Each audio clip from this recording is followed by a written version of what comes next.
You've probably been told your whole life to drink more water. 8 glasses a day, stay hydrated. It's good for your kidneys, good for your heart, good for everything, and you believed it. So you drank more water, and now you're waking up 2, 3, maybe 4 times every single night to use the bathroom, exhausted, frustrated, wondering what on earth is going wrong with your body. Here's what nobody told you. It's not that you're drinking too much water. The problem is how your body is handling that water. And there are specific biological reasons, especially after the age of 60, why the same hydration habits that worked perfectly for you at 40 are now quietly destroying your sleep. Today, I'm going to walk you through something that most general practitioners simply don't take the time to explain. 4 hidden water mistakes that are directly triggering your nighttime bathroom trips, including one that has nothing to do with how much you're drinking at all and everything to do with something happening silently inside your body while you sleep.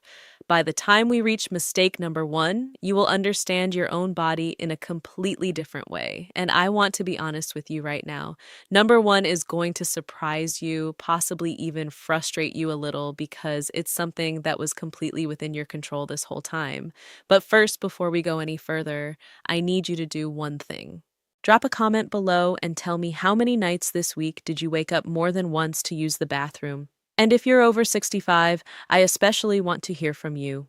Your experience matters, and I'll be reading these. Let's get into it. Mistake 4, the wrong beverages at the wrong time. Mistake number 4, and this one catches almost every single patient off guard the first time I bring it up. When most people think about what's causing their nighttime bathroom trips, they think about the volume of liquid they're drinking, so they start cutting back less water in the evening, maybe skip that evening cup of tea.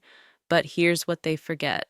Not all beverages behave the same way inside your body. Some drinks, even in small amounts, actively interfere with your body's natural nighttime shutdown process.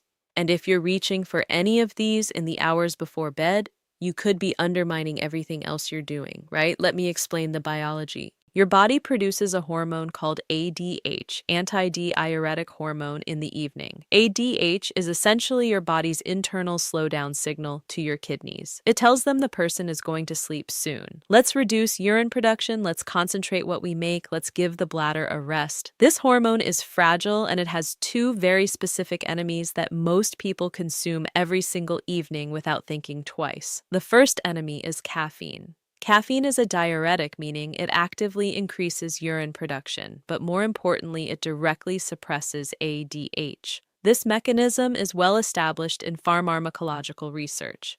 Caffeine blocks adenosine receptors in the hypothalamus, directly suppressing ADH secretion and increasing kidney filtration rate, a process thoroughly documented in peer-reviewed renal physiology literature.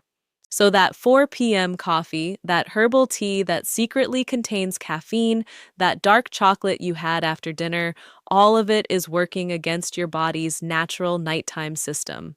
The second enemy is alcohol. I know this one is uncomfortable, but I'd be doing you a disservice if I avoided it. Even 1 glass of wine with dinner measurably suppresses ADH secretion within minutes. Research published in the American Journal of Physiology.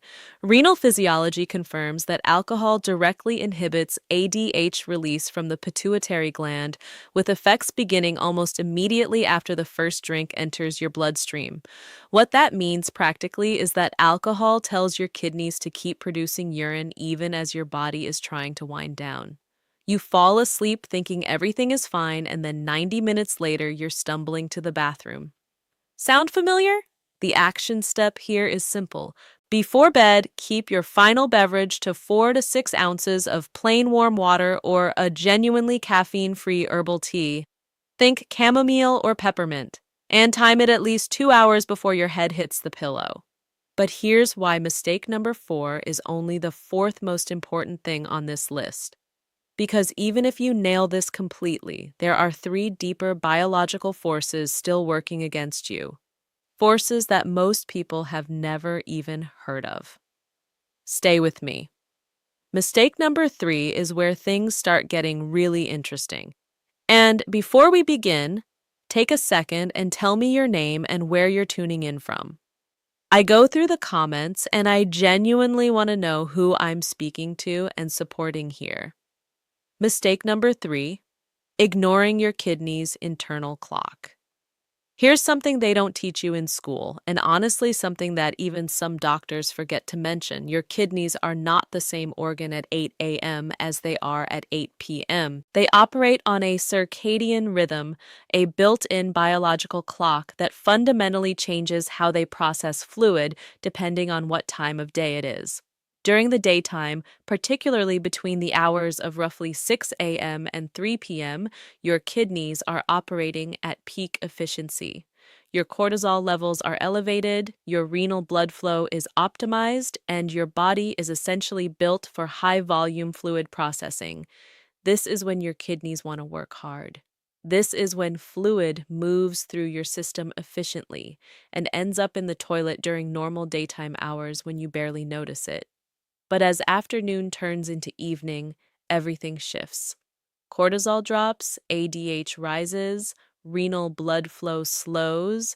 Your kidneys are literally downshifting, preparing for the nighttime rest cycle. Here's the problem. Millions of people are doing the exact opposite of what their kidneys need. Think about a typical day for many adults over 60. Morning is rushed, coffee counts as hydration, right? Lunch is busy, maybe a glass of water. By mid-afternoon, they start feeling that familiar dry mouth, that slight fatigue, so they drink. Then at dinner, they have water, then something warm before bed, then maybe a glass of water because they read somewhere that you should stay hydrated before sleep. They've essentially taken most of their daily fluid intake and delivered it right into the window when their kidneys are trying to slow down. The International Continence Society, the leading global body in urology research, identifies evening fluid restriction and front-loaded hydration as the single most effective first-line behavioral intervention for Nocturia ahead of medication in most cases. Their clinical guidelines, updated by Hashim and colleagues and widely published in peer-reviewed urology journals, make clear that timing matters as much as total volume. And when you look at why, the biology is unambiguous. Your kidneys are primed to process fluid efficiently during the active daytime hours, and any significant fluid delivered after that window becomes overnight bladder work. I want you to really absorb that. Not less water, just earlier water. I had a patient, I'll call her Margaret, a 72-year-old retired nurse from Georgia. She came to me convinced she had a serious bladder condition. She was waking up 3 times a night, sometimes 4. She was meticulous about her health. She exercised, ate well, took her medications properly, but her hydration pattern was what I call a back-heavy pattern. Almost nothing in the morning, moderate at lunch, and then significant fluid intake from 5 p.m. onward because that was when she finally relaxed and sat down for the day. We kept her total daily water intake exactly the same, around 2 liters, but moved 65% of it to the morning and early afternoon. We put her fluid cutoff at 7:30 p.m. Within 4 weeks, she went from 3 or 4 nighttime voids to 1, sometimes 0. She told me, "I've been a nurse my whole life and nobody ever told me this." For those of you over 65, this matters even more. Research published in Advances in Chronic Kidney Disease has confirmed that the circadian rhythm of kidney function weakens with age. Specifically, the normal pattern of nighttime ADH secretion that suppresses urine production during sleep becomes disrupted in older adults. The drop-off in nighttime urine production that younger adults experience, older adults experience it less dramatically, meaning your body's built-in protection against nighttime bathroom trips is genuinely less robust at 70 than it was at 40. And that makes your behavioral timing of hydration even more powerful as a compensating strategy. Your practical takeaway: get a large glass of water on your nightstand, but for the morning, not the night. Before coffee, before anything, drink it. Then aim for consistent sipping throughout the morning and set a 2 p.m. checkpoint to ask yourself, have I had most of my water today? If not, now is the time. After 5 p.m., you're in taper mode. But even if you do this perfectly, there's a deeper issue that may still be driving your nighttime trips. And it's one that is almost never talked about in mainstream health content. Mistake number 2 is coming up. And when you understand this, the piece of the puzzle that's been missing will click into place. If you're still here with me and finding this helpful, take a moment to type 2 in the comments. It lets me know you're watching and getting value from this. Mistake number 2, your blood vessels are leaking and you don't know it. I want to talk about something called vascular permeability, and I promise I'll make this simple because understanding this one concept might genuinely transform your nights. As we age, the walls of our smaller blood vessels, the capillaries, naturally become more permeable, more leaky in plain English. And this leakiness has a very specific consequence that almost nobody connects to nighttime urination. During the day, when you're upright and active, fluid is constantly leaking out of those small vessels into the surrounding soft tissue, particularly in your legs, your feet, and your lower abdomen. Your body manages this during waking hours through movement and normal circulation. But here's where it goes wrong. The moment you lie down at night, gravity shifts. That fluid that spent all day pooling quietly in your tissue suddenly has a clear path back into your bloodstream. Your circulation picks it up, sends it to your kidneys, and your kidneys, doing exactly what they're designed to do, filter it and send it to your bladder. The result, you fall asleep feeling completely fine. And then, somewhere between 45 minutes and 2 hours after lying down, you have an urgent, pressing need to urinate. The bladder didn't fill gradually, it was suddenly flooded by that repositioned fluid. Researchers call this nocturnal polyuria, driven by positional fluid redistribution. And clinical literature consistently identifies nocturnal polyuria as the single most common driver of nocturia in older adults, accounting for the majority of cases in those over 65, according to reviews published in StatPearls NIH and the Journal of Urology. Not a bladder problem, not a prostate problem, not a kidney disease, a vascular permeability and fluid redistribution problem. Now here's where it connects to water. Two specific hydration habits dramatically worsen this effect. The first is high sodium intake. Sodium causes your tissues to hold on to more fluid than they otherwise would. The CDC reports that the average American consumes around 3,400 milligrams of sodium per day, well above the recommended 2,300 milligrams, and most people don't even realize where it's coming from. It's not the salt shaker, it's bread, canned goods, deli meat, sauces, restaurant food. All of it adds up, and all of it means more fluid trapped in your tissue during the day. More fluid to flood your bladder when you lie down at night. The second hydration factor is afternoon fluid intake. The more fluid you take in during the late afternoon and evening, the more raw material is available for that tissue level pooling. When you combine evening fluid intake with high sodium and age-related vascular permeability, you create a perfect storm. Your body has simply been dealt a bad hand and you didn't even know the game was being played.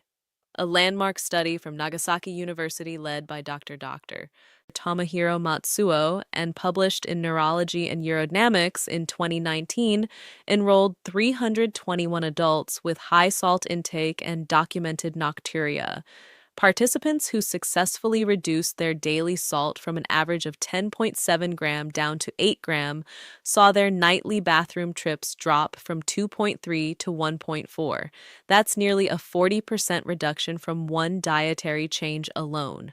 A complementary 2020 study by Yoshiawa and colleagues, also published in Neurology and Urodynamics, confirmed the biological chain directly.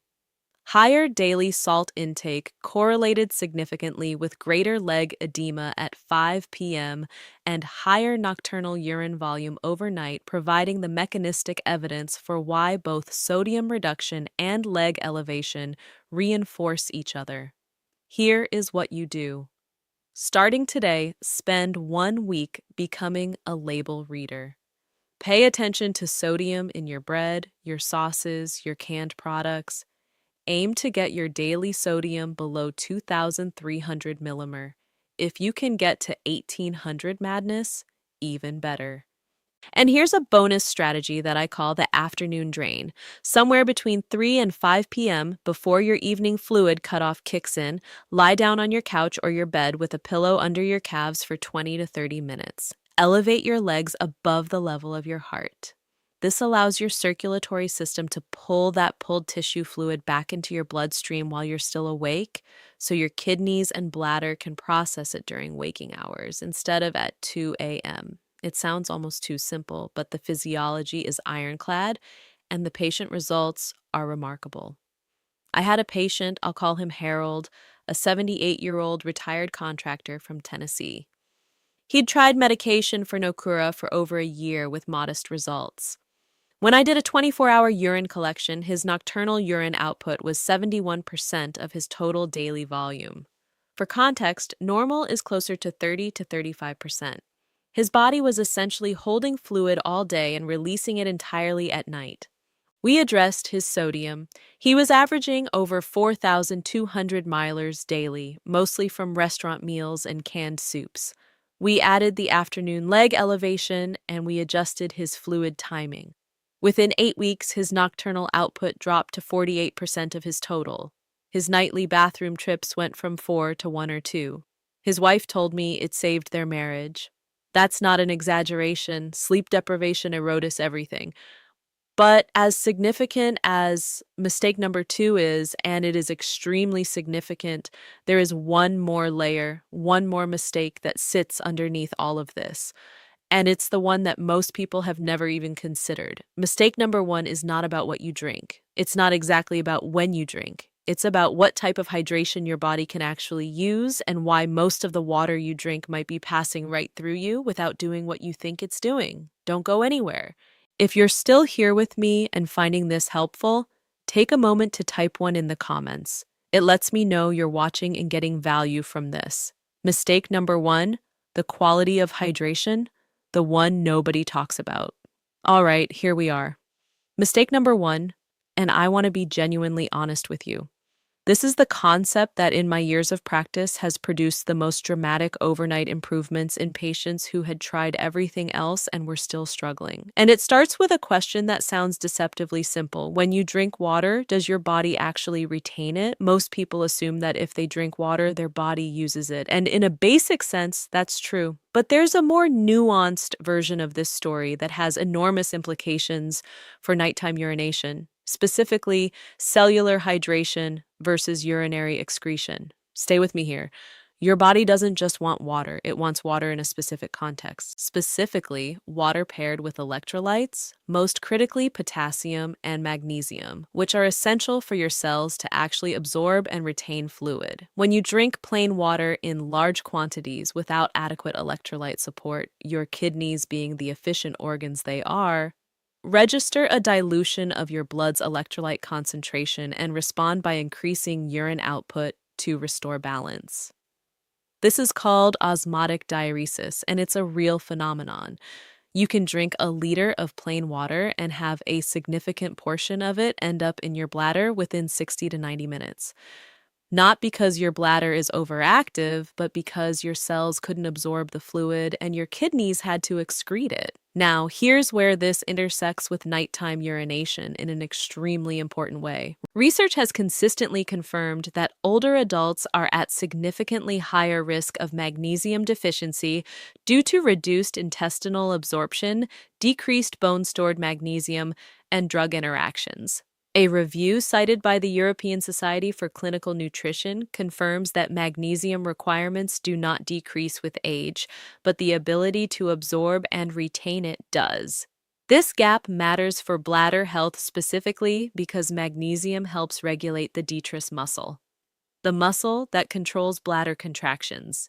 A prospective randomized double-blind placebo-controlled clinical trial examining magnesium supplementation in women with bladder symptoms found that 40% of participants taking magnesium reported meaningful improvements in urgency, nocturia, and incontinence events compared to just 16.7% in the placebo group.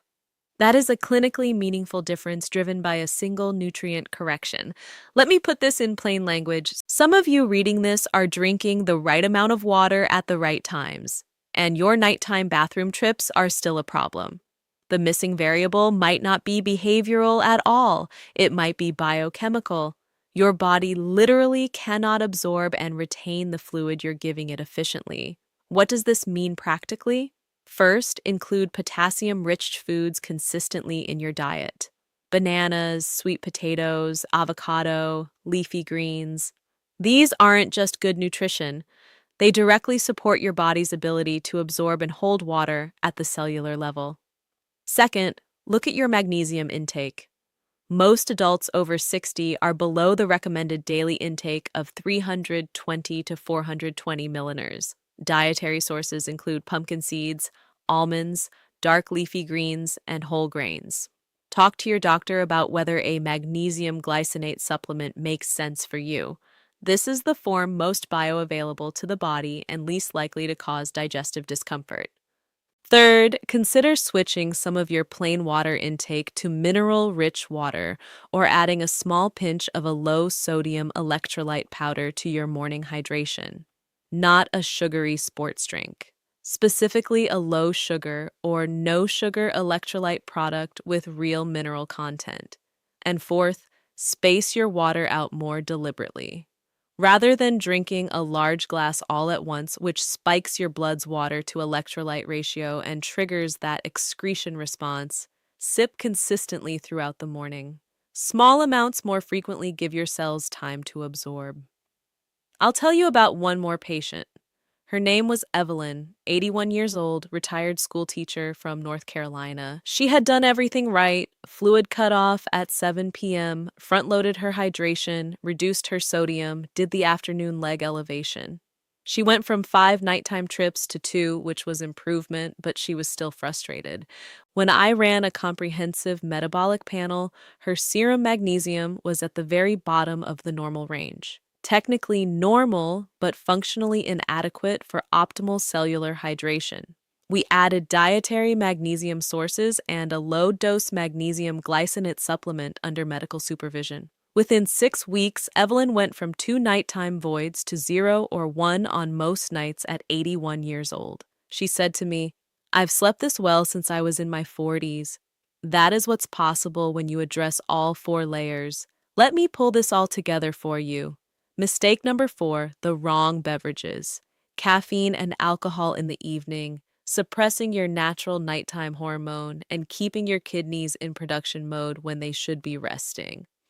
Mistake number 3, ignoring your kidney's internal clock, drinking the bulk of your fluid in the afternoon and evening, right when your kidneys are winding down instead of front-loading your hydration in the morning when your body is built to process it. Mistake number 2, the silent fluid redistribution problem. High sodium diet and afternoon inactivity, allowing fluid to pool in your leg tissue all day, then flood your bladder the moment you lie down at night. And mistake number 1, the quality of your hydration. Drinking plain water in large quantities without adequate electrolyte support, meaning your body excretes more than it absorbs. Driving unnecessary trips to the bathroom, regardless of everything else you're doing. These 4 mistakes work together. They compound each other. And the good news is that addressing them together creates a compounding improvement that no single medication or intervention can typically match. You don't need surgery. You don't need expensive treatments. You need accurate information about how your body actually works, and now you have it. Now I want to hear from you. Out of these 4 mistakes, which one hit closest to home? Was it the timing, the sodium, the beverage choices, or was that cellular hydration piece the one that finally made something click? Leave your answer in the comments. I genuinely read them. And if your question is detailed enough, it may become the subject of my next video. If this video helped you, please hit the like button right now. It takes 1 second and it tells the algorithm that this information needs to reach more people who are losing sleep and don't know why. Subscribe so you don't miss what's coming next. We are going into depth on the specific foods and lifestyle changes that most doctors don't prescribe, but that consistently produce dramatic improvements in sleep, bladder health, and overall longevity after 60. And please share this with someone you care about. Share it with a spouse, a parent, a friend, someone who is waking up night after night thinking their body is broken. It isn't broken, it just needs the right information. I'll see you in the next